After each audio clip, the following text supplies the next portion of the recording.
Good morning! Today is Sunday. Yeah. Ang daming ganap kahapon. We're able to walk and do the jogging with my husband. It was Saturday and today is Sunday.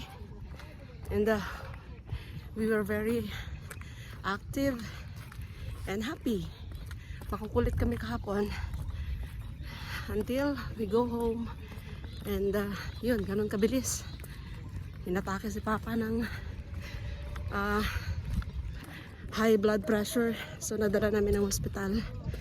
And thank God he's okay. Okay. So thank you kasi at least he's doing well right now. And mga estudyante ko andyan sa gilid. Ayan oh. Oh, ayun sila oh. Tapos yun nga. Buti na lang talaga naagapan. Kasi prone pala si Papa sa ano tawag nito?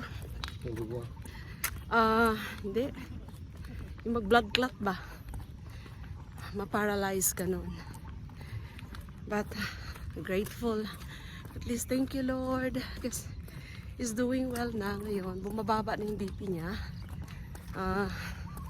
Kaya eto, nagawa pa rin namin mag-walking dito sa Monticello. Nagawa ko pa rin. Thank you Lord. Today is Sunday again. So bukas trabaho ulit. Mommies, no matter what, you have to make time for yourself, okay? For at least 15 minutes again. 15 minutes is okay. At least isang araw gumagalaw-galaw tayo. Okay, I guess that's all for today. Thank you and God bless.